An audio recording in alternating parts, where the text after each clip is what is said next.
I watched from the doorway as my mother handed my sister the envelope containing 15 years' worth of savings bonds. Bonds that had my name on them. Bonds that represented every birthday, every Christmas, every achievement I'd ever earned. Sarah's perfectly manicured fingers tore into the paper with the greed of someone who'd never worked a day in her life. And Mom beamed at her like she'd just handed over the crown jewels. "These will be perfect for your wedding, sweetie," Mom cooed, stroking Sarah's highlighted hair. "Emily won't need them anyway. She's always been so practical." The word dripped from her mouth like poison disguised as honey. Practical. The code word they'd used my entire life to justify giving Sarah everything, while I got nothing. But this time, I didn't cry. I didn't scream. I didn't beg them to reconsider like I had in my first life. This time, I smiled. Because those bonds, worth maybe $40,000 after maturation, were nothing compared to the real estate portfolio I'd been building since I was 16 years old. A portfolio that in 3 days would be worth north of $8 million when the Riverside Development Project was announced. "That's wonderful," I said softly, and my mother's head snapped toward me, surprised I was even there. Sarah deserves something special for her big day. Sarah's eyes narrowed with suspicion. In my first life, this was the moment I'd broken down, sobbing about how unfair it was, how those bonds were meant for my college education. That breakdown had given them ammunition for years, proof that I was unstable and jealous of my sister's success. Not this time. "You're okay with this?" Sarah asked slowly, trying to detect the trap. "Of course," I said, keeping my expression bland and pleasant. "Family should help family, right?" Mom's face softened with relief and something that might have been guilt if she were capable of such an emotion. "I'm glad you're finally being mature about these things, Emily. Your father and I have always tried to be fair, but you've made it so difficult sometimes." Fair. The word was laughable. In my first life, I'd received hand-me-downs while Sarah got designer clothes. I'd worked 3 jobs through college while they paid for Sarah's entire sorority experience. When I'd graduated with honors, they'd missed the ceremony because Sarah had a hair appointment. When Sarah had barely scraped through community college, they'd thrown her a party that cost more than my entire education. And when I'd finally started making something of myself, when I'd clawed my way up to a junior position at an investment firm through sheer determination and 90-hour work weeks, my father had asked me for a small loan of $20,000 to cover Sarah's credit card debt. I'd given it to them. Of course I had. I was still desperate for their approval then, still hoping that if I was just good enough, generous enough, successful enough, they'd finally love me the way they loved her. They'd never paid me back. When I'd asked about it 6 months later, Dad had laughed and said it was family helping family. The exact phrase Mom had just used. Sarah had been standing right there, smirking, her wrist dripping with the new Cartier bracelet she'd bought with money she should have been using to pay me back. That was the beginning of the end. Over the next 2 years, they'd bled me dry.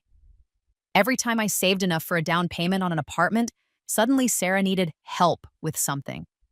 Her destination wedding in Bali, her new car when she totaled the BMW they'd bought her, her designer wardrobe for her influencer career that never materialized. And I'd given it all. Every penny. Because blood was thicker than water and family was forever, and all the other lies we tell ourselves when we're being abused.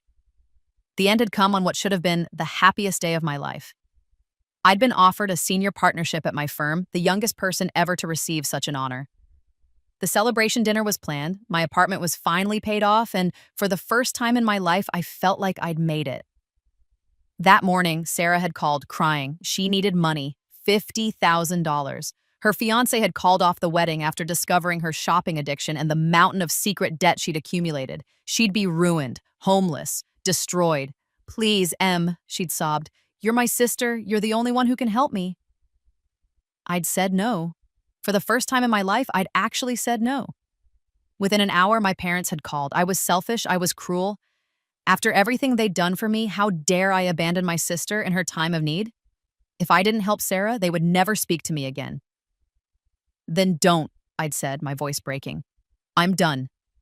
I'm finally done." I'd hung up the phone and cried for 3 hours. Then I'd gotten dressed, put on my best suit, and driven to the partnership dinner. I never made it there. The truck that ran the red light killed me instantly, according to the police report I'd never lived to see. My parents had been called to identify the body. At my funeral, which I'd somehow been able to watch as my consciousness floated in some in-between space, Sarah had cried prettily while wearing a new black designer dress. Givenchy, probably, she'd always wanted one, while my mother had sighed about what a waste it all was.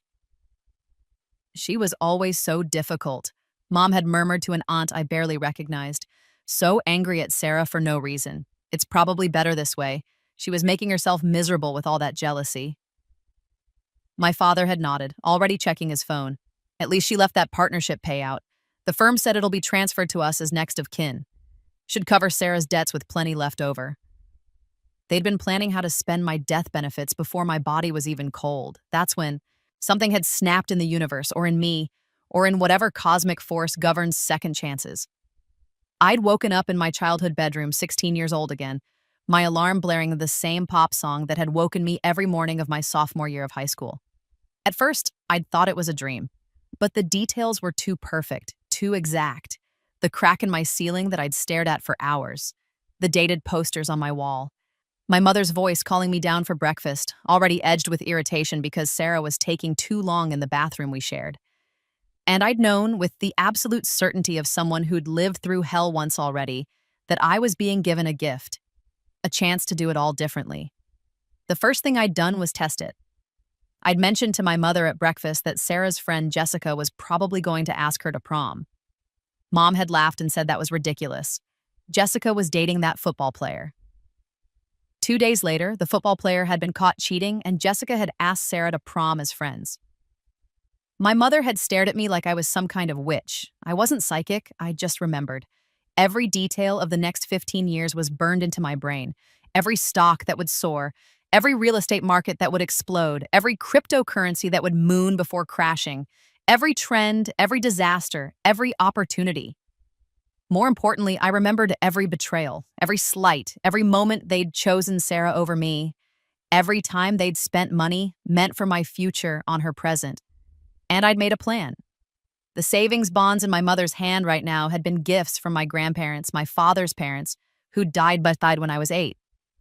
They'd loved me in a way my parents never had, and they'd set up those bonds to mature when I turned 18, meant to pay for college.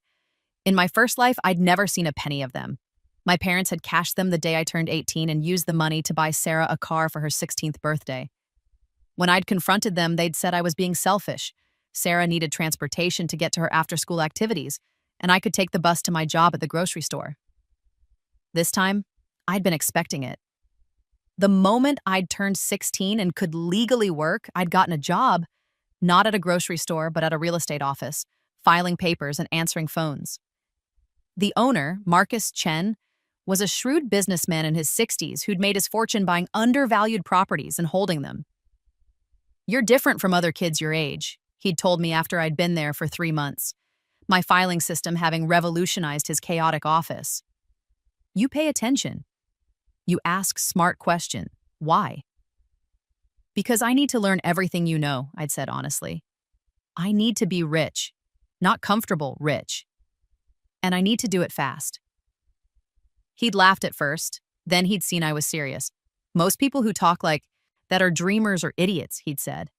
"But you've got something in your eyes. Desperation, maybe. Or hunger. Tell you what, you keep working hard and I'll teach you, but you'd better be ready to learn because real estate isn't a game. It's war." I'd been ready. God, had I been ready. For 2 years, I'd absorbed everything. I'd learned about market analysis, zoning laws, property values, negotiation tactics. I'd studied every deal Marcus made, every property he bought and sold, and I'd saved every penny I'd earned, living on nothing. Telling my parents the job barely paid minimum wage when I was actually making decent money, plus commission on deals I helped close. They'd never asked to see a pay stub. They'd never cared enough to check. When I turned 18, I had $23,000 saved. The day before my birthday, I'd gone to Marcus with a proposal. "There's a property going to auction next week," I'd said, spreading out the paperwork I'd meticulously prepared. "Industrial warehouse on the east side, near the old river docks. It's been abandoned for 5 years, and everyone thinks the area is dead. But I've been watching the city council meetings. They're planning to announce a massive development project in that area. Luxury condos, shopping, restaurants. The announcement won't come for another 3 years, but the planning is already underway. This property sits right in the middle of the development zone. Marcus had looked at my research, his eyes growing sharper with each page. How did you find this? I pay attention, I'd said, which was true. In my first life, the Riverside Development Project had been announced when I was 21, and I'd been too broke and too busy being bled dry by my family to take advantage of it. This time, I'd been watching from the moment I came back, attending every public city council meeting I could, reading every document, tracking every vote. If you're right, Marcus had said slowly, that property will be worth 50 times what it'll sell for at auction. I'm right. And you want me to buy it? I want us to buy it. I put up my $23,000 as earnest money and to cover immediate costs. You provide the rest and your expertise. We split it 60-40 your favor because you're taking the bigger risk and you have the experience. He'd studied me for a long moment. You're either a genius or insane. Can't I be both? We'd bought the property for $180,000, an absolute steal even for a derelict warehouse. I'd spent the next 3 years working every free moment to help Marcus slowly acquire 4 more properties in the area, using my knowledge of exactly which lots would be most valuable. My parents had thought I was just working some boring office job, too focused on my silly little career to properly appreciate Sarah's achievements. They'd had no idea I was building an empire. I'd reinvested every penny I'd made, while Sarah had been attending parties and my parents had been footing the bill for her Instagram-worthy lifestyle. I'd been living in a tiny studio apartment that cost $600 a month, eating ramen, wearing thrift store clothes, and watching my investments grow. Now I was 21 again, standing in my parents' kitchen, watching them give away savings bonds that didn't matter anymore. Because in 3 days, the Riverside Development Project would be officially announced. The properties I owned, my share of them at least, would be worth approximately $8 million based on the offers that were already circling, offers I remembered from my first life because I'd watched enviously as other people got rich off that development while I'd been drowning in debt. Earth to Emily, Sarah's sharp voice cut through my thoughts. Mom asked you a question. Sorry, I said, blinking back to the present. What was it? I asked if you'd like to be a bridesmaid, Mom said, her tone suggesting this was an enormous honor being bestowed upon me. Sarah has graciously agreed to include you despite everything. Despite everything. Despite the fact that I existed. Despite the fact that my presence might detract from Sarah's special day. Despite the fact that I was, in their eyes, the disappointing daughter who'd never quite measured up. In my first life, I'd been so desperate for inclusion that I'd said yes immediately. I'd spent thousands of dollars I couldn't afford on the bridesmaid dress, the bachelorette party, the bridal shower, all while Sarah had complained that I wasn't doing enough, wasn't enthusiastic enough, wasn't pretty enough to stand next to her other bridesmaids. That's incredibly kind, I said softly. But I'll have to decline. I have a work commitment that weekend that I can't miss. The room went silent. My mother's face flushed red. Sarah's mouth dropped open. You... What? Sarah finally sputtered. You're choosing work over my wedding? It's a very important business meeting, I said calmly. I'm sorry, but I committed months ago. This was a lie. Sarah's wedding wasn't for another 6 months. But I'd learned in my first life that direct confrontation with narcissists never worked. You had to be boring, gray, unmemorable. You had to make them think you weren't worth the effort of fighting. This is unbelievable, Mom said, her voice rising. Your father and I have given you everything, and this is how you repay us? By abandoning your sister on the most important day of her life? Given me everything. The delusion was almost impressive. They'd given me nothing but hand-me-downs and criticism, but in their minds, they were selfless parents who'd sacrificed so much for their difficult daughter. I'm sure Sarah will have a beautiful wedding without me there, I said. She has so many friends who love her. One less bridesmaid won't even be noticed. It was a careful strike disguised as a compliment. Sarah's face went even more pinched because we both knew the truth. She didn't have that many real friends. Most of the girls in her social circle only tolerated her because my parents threw money at every event, and Sarah was always good for borrowing designer clothes or getting into exclusive clubs through Dad's business connections. "You've always been jealous of me," Sarah hissed, clutching the envelope of savings bonds like a shield. "You can't stand that I'm happy, that I'm getting married to an amazing man, that my life is perfect while you're, what, working some dead-end job and living alone?" I could have told her then. I could have mentioned that her amazing man, Trevor, was already cheating on her with her maid of honor, just like he had in my first life. I could have mentioned that he was only marrying her because Dad had promised him a position at his company, and that the marriage would last exactly 14 months before Trevor would leave her for a 22-year-old dental hygienist. But why ruin the surprise? "You're right," I said instead. "I'm jealous of how happy you are. I hope your marriage is everything you dream it will be." The sarcasm was subtle enough that Mom and Sarah missed it, but I could see my father, who'd been silent until now, watching me with narrowed eyes. He'd always been the smarter of my parents, which wasn't saying much, but he could occasionally sense when something was off. "Emily," he said slowly, "is everything all right with you? You've been acting strange lately." Strange. He meant I wasn't behaving like the doormat daughter they'd trained me to be. "Everything's wonderful, Dad," I said, smiling. "I've just been really focused on work. My boss says I have a real future in the company." This was true. Marcus had already told me that when the development was announced and our properties sold, he wanted to make me a full partner in his next ventures. At 21, I was about to become one of the youngest millionaires in the city, and my family had no idea. "Well, that's good," Dad said, still suspicious. "Just remember that family comes first. Always. Family comes first." The mantra they'd beaten into me since childhood, but only when it meant I should sacrifice for them. When I'd needed them, family had been conveniently unavailable. "Of course," I said. "Is there anything else? I have plans this evening." "Plans?" Mom's eyebrows rose. "What kind of plans?" In my first life, I would have scrambled to explain, desperate for their approval. Now I just smiled mysteriously. "Just dinner with a friend. I'll see you all later." I left before they could protest, grabbing my purse and walking out the door of the house I'd grown up in. The house that, in my first life, would be refinanced twice to pay for Sarah's failed business ventures before eventually being sold to cover their retirement debts. The house that I would never inherit, never benefit from, despite my name being promised on the deed when they'd borrowed money from me. My car was a 15-year-old Honda Civic that I'd bought for $3,000 cash. It was reliable, practical, and completely beneath Sarah's standards. She drove a brand new Audi that my parents had leased for her.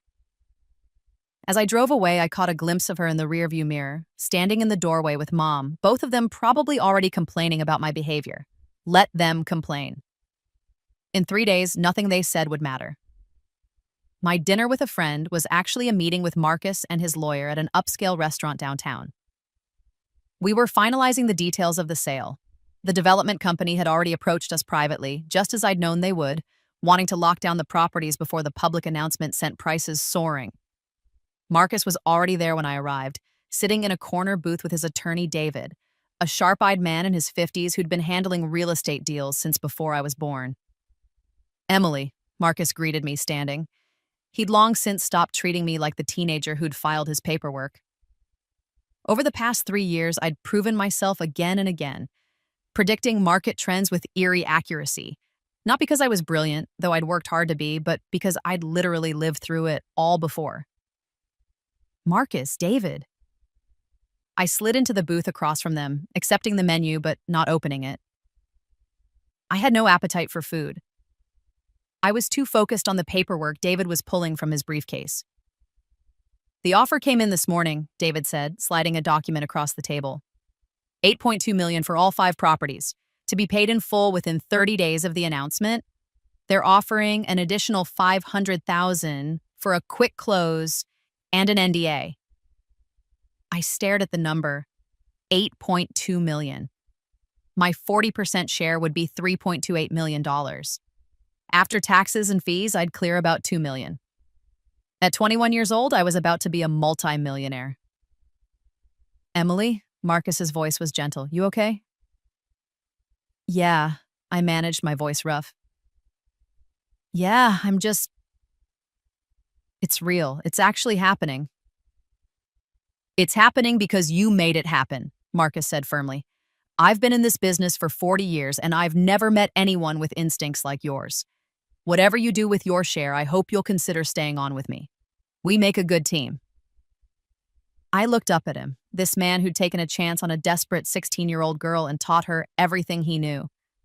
Who'd treated me with more respect and kindness than my own family ever had. Who'd believed in me when I'd had nothing to offer but hunger and determination. I'd like that, I said. I'd really like that. We went over the details for the next 2 hours. The announcement would be made in 3 days at a city council meeting. The development company wanted to buy our properties before that announcement to avoid a bidding war, but they needed the sale kept quiet until after the public reveal. We'd sign the preliminary contracts tonight, with the final closing to occur within a week of the announcement. I was professional throughout the entire meeting, asking smart questions, negotiating minor points, making sure every detail was locked down. But inside, I was screaming with joy, because in 3 days, when my family learned about the Riverside development, they'd never connect it to me. They'd never know that their practical daughter who worked a dead-end job had just become wealthier than they'd ever be. And in 6 months, when Sarah's marriage imploded and she came crawling to me for money, I'd have the greatest pleasure of my life. I'd get to say no. The 3 days passed in a blur. I went to work, filed paperwork, attended client meetings, and acted like my entire world wasn't about to change. My parents called once to guilt-trip me about the bridesmaid situation, but I held firm, my voice pleasant but immovable. Sarah texted me a long rant about my selfishness. I read it, felt nothing, and deleted it without responding. The night before the announcement, I barely slept. I kept thinking about my first life, about how I'd watched the same development on the news while drowning in debt, while working myself to death for a family that saw me as nothing more than an ATM, about how I died on my way to finally celebrate my success, only to have that success stolen by the people who'd never believed in me. Not this time. I woke up early on the day of the announcement and dressed carefully in my best work outfit. Still affordable business casual, but well-tailored and professional. I did my makeup and hair with more care than usual because today was the first day of my new life. The city council meeting was at 10 a.m. I didn't attend, there was no need, and showing up would be suspicious. Instead, I went to work as normal, sitting at my desk, going through emails, waiting. At 10:47 a.m., my phone started buzzing with news alerts. City announces major Riverside development project, $500 million investment to transform East Side waterfront, luxury condos, retail space, restaurants, planned for former industrial area. I clicked through to the articles reading about the transformation of the area, the economic impact, the property values that were expected to skyrocket. Several articles mentioned that most of the key properties had already been quietly acquired by savvy investors, which was code for "we got here first." By noon, my phone was ringing off the hook with calls from other real estate developers, investors, and speculators who'd somehow gotten wind of my involvement. Marcus had warned me this would happen. The real estate world was small and word traveled fast. I let them go to voicemail. I had nothing to sell. I'd already won. At 3 p.m., Marcus called me into his office. He was grinning like a kid on Christmas morning. "The development company called," he said. "They want to accelerate the timeline. They'll have cashier's checks ready by Friday. You'll have your money in 3 days, Emily. 3 days." 3 days until I was a millionaire. 3 days until I was free. I should have known my family would find out. The article that mentioned Emily Chen, 21, junior partner at Chen Real Estate Holdings, ran in the business section of the local paper on Thursday morning. It was a small mention, barely a paragraph, in a longer piece about local investors who'd benefited from the development announcement. But it was enough. My phone started ringing at 7 a.m. My mother, I silenced it. 30 seconds later, Sarah, Silenced, then Dad, then Mom again, then Sarah, then them both in a group call.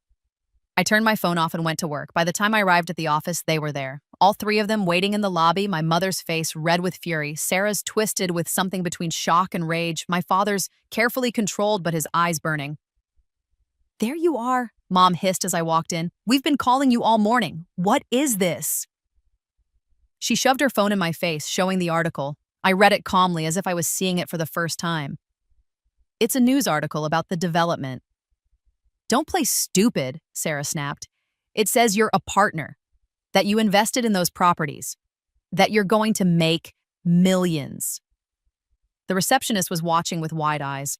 Other people in the lobby were starting to stare. This was about to become a scene, and I needed to control it. "Let's take this to a conference room," I said quietly. "We'll take this wherever I damn well please," my father said, his voice low and dangerous. "You've been lying to us. For years. Living in that dump apartment pretending to be broke while you were sitting on a fortune." "I wasn't sitting on anything," I said. "I was building something. There's a difference." "Don't you dare talk back to me." His face was turning purple now.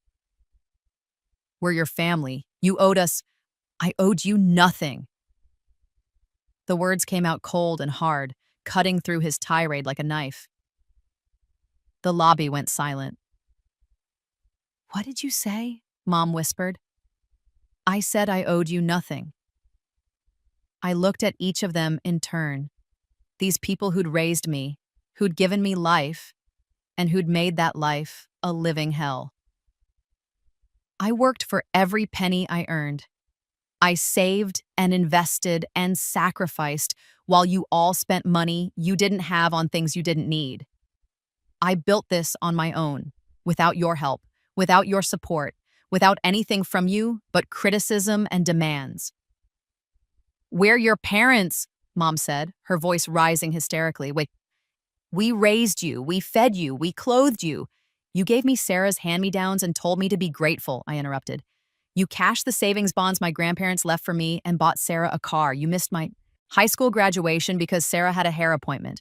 You borrowed $20,000 from me that you never paid back. You called me selfish when I wouldn't give Sarah $50,000 for her shopping debt.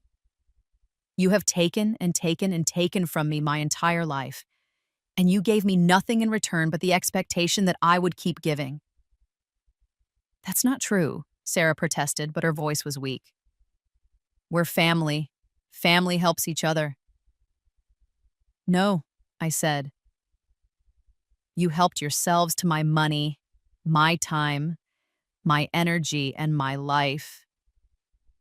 And I'm done." "You ungrateful little bitch," my father snarled.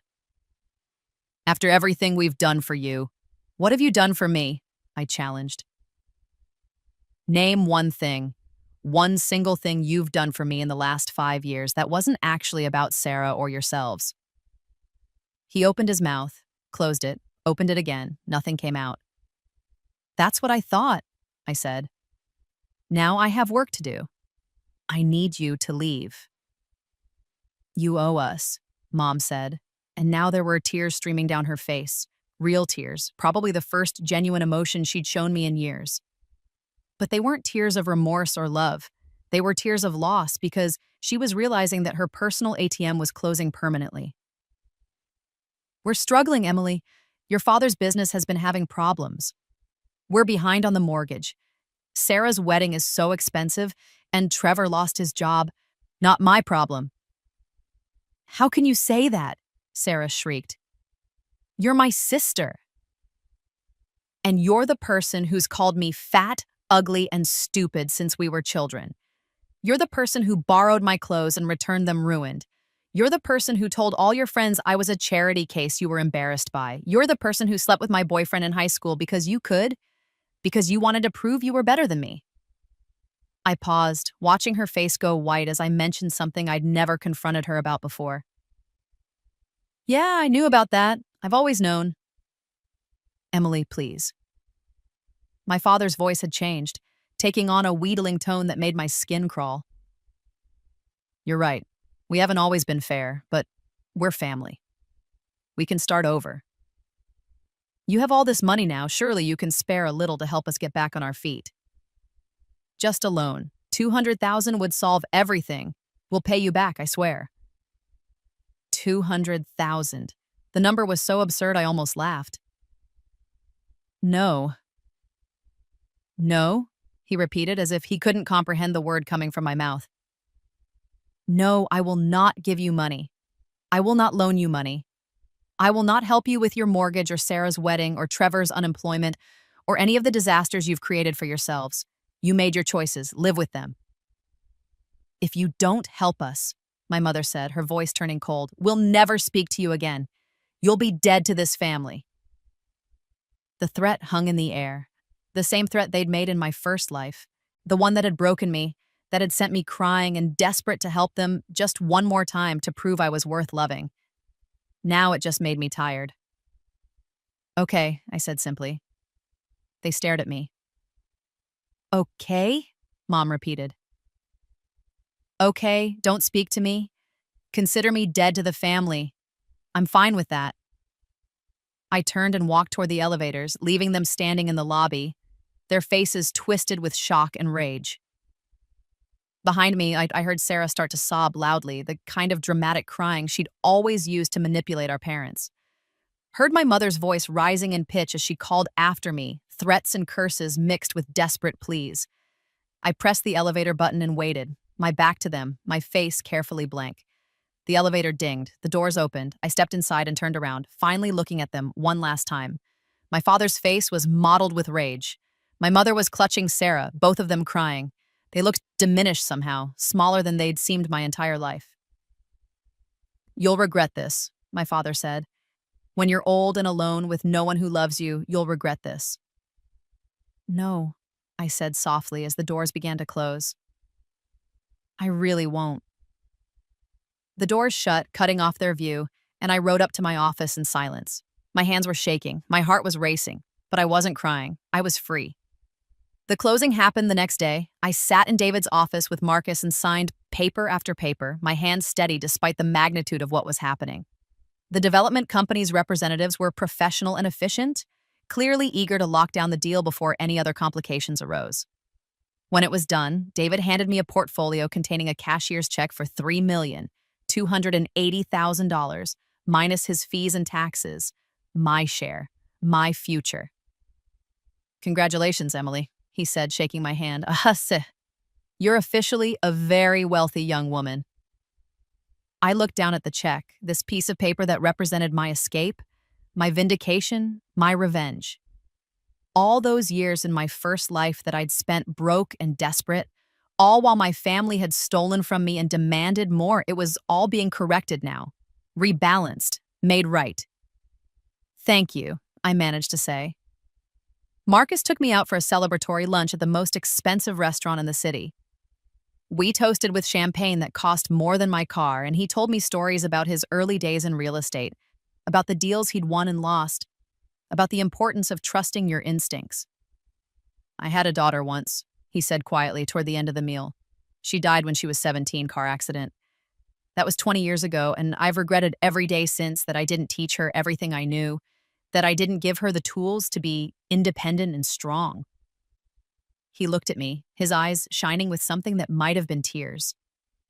Working with you, teaching you, watching you succeed, it's been like getting a second chance. Thank you for that. I couldn't speak around the lump in my throat. This man, this near stranger who'd become more of a father to me than my own dad had ever been, had just articulated something I'd never quite understood about our relationship. Thank you for believing in me, I whispered. The next weeks passed in a strange blur. I moved out of my tiny studio apartment and into a beautiful 2-bedroom condo in the newly developed downtown area. It was nothing extravagant. I paid $400,000 for it outright, leaving me with plenty of money to invest in my next ventures with Marcus. But it was mine, truly mine. No one could take it from me. I furnished it slowly, carefully, choosing pieces I loved rather than what was cheapest. I hung art on the walls. I bought a comfortable bed with high thread count sheets. I stocked my kitchen with quality appliances and food that wasn't ramen. For the first time in 2 lifetimes, I felt at peace. My family tried to contact me 17 times in the first month. Calls, texts, emails, even a few letters sent to my old address that the post office forwarded. Each message followed the same pattern: anger, accusations, guilt tripping, promises to change, threats, begging, and finally resigned bitterness. I didn't respond to any of them.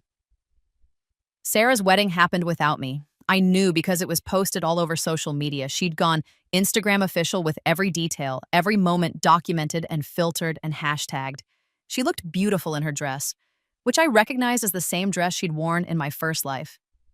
Trevor looked handsome in his tux, already eyeing the maid of honor in several of the photos, though probably no one else noticed. My parents had clearly mortgaged themselves to the hilt to pay for it. The venue was extravagant, the flowers over the top, everything designed to project success and happiness. I wondered how much they'd borrowed, how deep in debt they were now. Not my problem, I reminded myself, and closed the app. 4 months after the wedding, Sarah's first crisis hit. Trevor lost his job, again, just like in my first life, because he'd been embezzling from his company to fund their lifestyle. The story hit the local news, complete with perp walk footage and everything. Sarah called me from a blocked number. I answered before realizing who it was. Emily, oh my God, Emily, you have to help me. Her voice was panicked, ugly crying. Trevor's been arrested. They're saying he stole money. They're going to take everything, the house, the cars, my jewelry. I'll have nothing. You have to help me, please. I'm begging you. I was silent for a long moment, remembering how her voice had sounded in my first life when she'd made almost the exact same call. How I'd been sitting at that partnership dinner, feeling guilty, wondering if I should leave early to help her. No, I said. What? I said no, Sarah, I won't help you. But I'm your sister. You're the person who made my life hell for 21 years. You're the person who took everything from me and never once said thank you. You're the person who told me I deserved to be alone because I was too ugly and too boring for anyone to love. I paused. I'm not ugly or boring, by the way.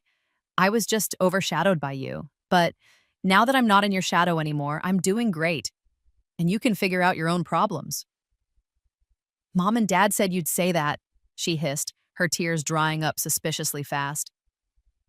They said you'd turned into a cold, heartless bitch. I guess they were right.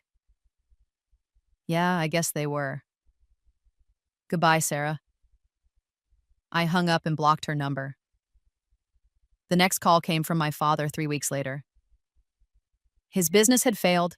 I'd known it would, remembered it from the first timeline, the bad investments and poor management finally catching up with him. They were losing the house. Could I just... No. He threatened to sue me. I told him to try and hung up. My mother's call came a month after that.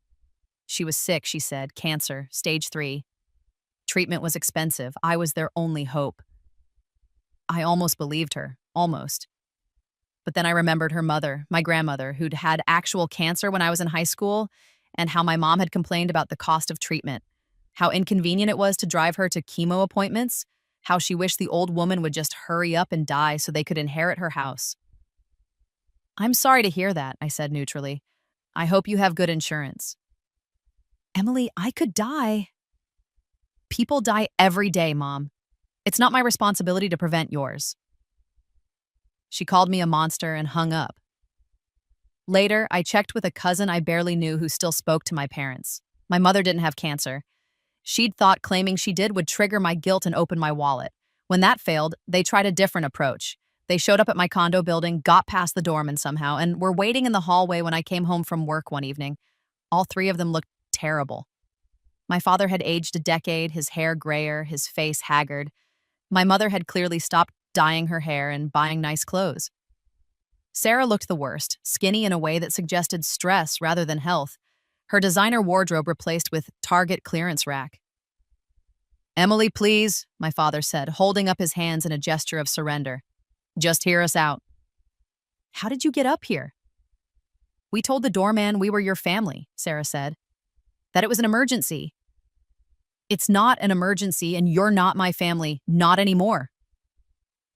Don't say that, my mother begged. We made mistakes, we know that now. We took you for granted and we're sorry. We're so sorry. But we're desperate, Emily. We're about to lose everything. If you could just what? Give you money so you can waste it like you've wasted everything else I ever gave. You? I shook my head. No, I told you months ago that I was done, and I meant it. Now please leave, or I'll call the police and have you trespassing. You'd call the cops on your own parents? My father said incredulously. You're not my parents. Parents love their children. Parents protect them and support them and sacrifice for them. You did none of those things. You used me, bled me dry, and expected me to thank you for it. I pulled out my phone. This is your last chance. Leave now, or I call 911. They left, but not before Sarah threw one last desperate Hail Mary. Trevor left me, she said, her voice cracking. He emptied our bank account and ran off with Jen, my maid of honor. I have nothing, Em. No money, no job, nowhere to live. Mom and Dad can't help me because they're broke too. You're my only sister. Doesn't that mean anything to you? I looked at her, this woman who'd tormented me since we were children, who'd stolen my thunder and my boyfriends and my possessions, who'd never once considered my feelings or my struggles. In my first life, this moment, or one very like it, had broken me. I'd given her the money, I'd enabled her, and it had destroyed me. It means I hope you figure out how to stand on your own 2 feet, I said. Like I had to. Goodbye, Sarah. I went inside my condo and locked the door, ignoring their muffled shouts and pleas. After 20 minutes, they finally left. I poured myself a glass of wine, sat on my comfortable couch in my beautiful home, and looked out the floor-to-ceiling windows at the city lights below. I didn't feel guilty. I didn't feel sad. I felt victorious. The next year unfolded like a dream. Marcus and I partnered on several new investments, each one more successful than the last. I learned and grew and thrived, my instincts sharpened by experience and my foreknowledge, giving me an edge that seemed almost supernatural. By the time I was 23, my net worth had climbed to $12 million. I wasn't just wealthy, I was secure in a way that transcended money. I had skills, knowledge, connections, and confidence. I also had friends, real friends, people I'd met through work and social events who liked me for myself rather than what I could give them. I dated occasionally, nothing serious, but I was in no rush. For the first time in my life, I was content to just be Emily, to exist without constantly trying to earn love or approval. My family made a few more attempts to reconnect over that year, each one more pathetic than the last.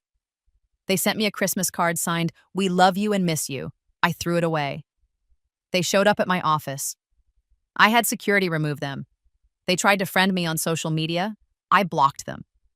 The cousin who told me about my mother's fake cancer diagnosis reached out once to tell me that my parents were filing for bankruptcy and my father was working as a used car salesman. That Sarah was living in their basement, working at a call center, and had gained 50 pounds from stress eating. I felt a tiny vindictive thrill at the news, then felt guilty about the thrill, then decided I was allowed to feel however I wanted about the people who'd abused me for 2 decades. The final confrontation came on my 24th birthday. I was having dinner at an upscale restaurant with Marcus and several colleagues, celebrating both my birthday and our latest successful deal, a commercial property acquisition that would net us each about $2 million once it sold. The champagne was flowing, the food was incredible, and I was genuinely deeply happy. That's when they walked in. I saw them before they saw me, my parents and Sarah, dressed in clothes that were trying to look expensive but were clearly cheap imitations. They were being led to a table near the bar, far from the windows, and my heart sank as I realized they'd probably sold something valuable to afford this dinner, some last-ditch attempt to pretend they were still successful. Then Sarah spotted me. Her eyes widened. She said something to our parents, who both turned to look. My mother's face crumpled. My father's went hard. They changed direction, heading toward our table instead of theirs. "Oh no," I muttered. Marcus, who knew the whole story by now, put a hand on my arm. "Want me to handle it?" "No," I said, standing up. "I've got this." I met them halfway across the restaurant, keeping my voice low. "What are you doing here?" "We could ask you the same thing," my father said, looking at our table. The expensive wine, the obvious celebration. Looks like you're doing well for yourself. I am. While your family struggles and suffers, my mother added. While we lose everything. You sit here in your fancy restaurant, drinking your expensive wine, and you don't care that we're about to be homeless. Several diners were starting to stare. The maitre d' was approaching, concerned. Is there a problem here? He asked quietly. No problem, I said. These people were just leaving. We're not leaving, Sarah said loudly. Not until you explain to everyone here what kind of person you are, how you abandoned your family, how you let your own sister become homeless while you live like a queen. You want me to explain? I asked, my voice still calm but carrying now. Okay, I'll explain. I turned to face the restaurant, which had gone quiet, everyone watching the drama unfold. My name is Emily Chen. These people are my biological family. For 21 years, they treated me like garbage. They stole from me, belittled me, used me, and expected me to be grateful for the abuse. When I was 16, I got a job and started saving money. I worked hard, invested smart, and built a successful career in real estate. During all of this, they continued to demand money from me, which I gave them until I finally realized that they would never stop taking, so I stopped giving. I looked at each of them in turn. They're here tonight because they're facing the consequences of their own choices. Their overspending, their poor decisions, their refusal to live within their means. They want me to bail them out, to enable them, to let them continue living the lifestyle they can't afford. And I'm saying no. Not because I'm cruel, but because I finally learned that I don't owe them my future just because they gave me life. The restaurant was dead silent. My mother's face was crimson. Sarah was crying, but this time her tears seemed genuine, born of embarrassment rather than manipulation. My father just looked defeated. You've made your point, he said quietly. We'll go. Wait, I said and pulled out my wallet. I took out $300 in cash and held it out to him. This is the last money you will ever get from me. Use it to pay for your dinner tonight, or to pay a bill, or to do whatever you want. But after this, we're done. Completely. Forever. Do you understand? He stared at the money like it was a snake. Then slowly, he took it. I understand, he said. Good, goodbye. I watched them leave, Sarah leaning on my mother, my father's shoulders hunched in defeat. And I felt nothing, no guilt, no regret, no sadness, just relief. I returned to my table where everyone was staring at me with various expressions of shock and sympathy. Sorry about that, I said, sitting down and picking up my champagne. Family drama. Marcus raised his glass. To Emily, he said, the strongest person I know. The table erupted in agreement, glasses raised, and I smiled, feeling the warmth of true affection and respect from people who valued me for who I was, not what I could give them. That was 3 years ago. Today, I'm 27 years old. My net worth is hovering around 30 million, give or take, depending on market fluctuations. I own properties in 3 states, have a partnership in one of the most successful real estate firms in the region, and have been featured in several business magazines as a rising star in the industry. I'm also engaged to Daniel, an architect I met 2 years ago at a property development conference. He's kind, successful in his own right, and has never once asked me for money. He loves me for my mind, my humor, and my strength. His family, who are wonderful people, have embraced me as one of their own. My wedding is in 3 months. It will be small, intimate, and filled with people who genuinely love and support me. My biological family is not invited. I heard through the cousin grapevine that my parents eventually lost their house and now rent a small apartment across town. My father is still working in sales, struggling to make commissions. My mother has a part-time job at a department store. Sarah married again, some guy she met online who supposedly has money. I give it a year before that implodes too. She's blocked me on all social media, which suits me fine. They tried to reach out one last time, about 6 months ago. My mother sent a letter to my office. She must have done some research to find the address. It was 5 pages long, detailing all their struggles, all their regrets, all the ways they'd realized they were wrong. The last paragraph read, "We know we don't deserve your forgiveness, but you're our daughter, our sister, and we love you. We're proud of what you've accomplished, even if we played no part in it. If you could find it in your heart to let us back into your life, We promised things would be different. We've changed. We understand now what we did wrong. Please, Emily, please give us one more chance. I read it twice. Then I put it through the shredder. Because here's the thing about second chances. They don't undo the first chance that was wasted. They don't erase the years of damage and pain. And they don't obligate the victim to give them.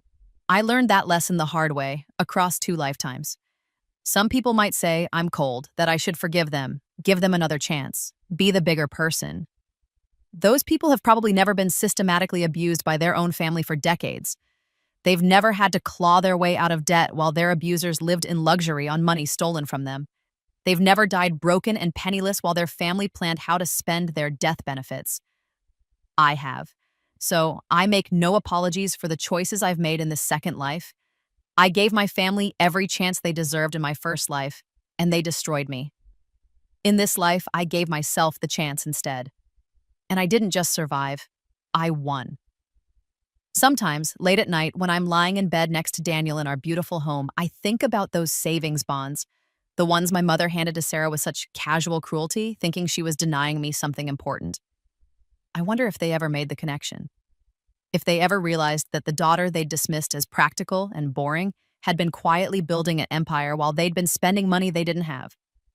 If they understood that those bonds, worth maybe $40,000, were nothing compared to what I'd created on my own. Probably not. That would require a level of self-awareness they've never possessed. But I know, and that's enough. I let them have the bonds because I didn't need them anymore. I let them think they'd won that small victory because I was already winning the war. I let them believe I was weak and passive and easily dismissed because it made them complacent, kept them from noticing the real game I was playing. And by the time they figured it out, it was far too late. That's the beautiful irony of it all. They thought they were taking something from me. They had no idea I'd already taken everything that mattered. My future, my freedom, my power, and left them with nothing but the consequences of their own actions. So here I am, 27 years old, successful beyond my wildest dreams, from my first life surrounded by people who love me, planning a wedding to a man who sees me as an equal partner rather than a resource to be exploited. And somewhere across town, my family is struggling with the life they built for themselves, wondering how it all went so wrong, never quite understanding that the daughter they threw away was the only thing holding them together. They wanted me to be practical. I gave them practical. I invested in real estate while they invested in appearances. I built a future while they mortgaged theirs. I learned to stand alone while they learned what it's like to fall together. And I'm not sorry, not even a little bit, because I've learned the most important lesson of all. The best revenge isn't cruelty or comeuppance or dramatic confrontations. The best revenge is living well, so well that their absence from your life is a blessing rather than a loss. They gave me my savings bonds away. I let them, because I'd already invested in something they could never touch, never take, never devalue. Myself. And that investment has paid dividends beyond anything they could ever imagine.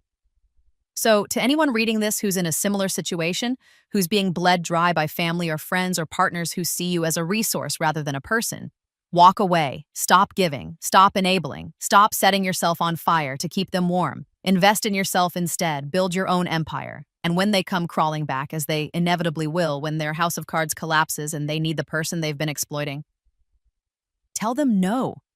Then watch them disappear in your rearview mirror as you drive toward the life you deserve. Because you don't owe them your future. You don't owe them your forgiveness. You don't owe them anything at all. And that's not cruelty, that's freedom.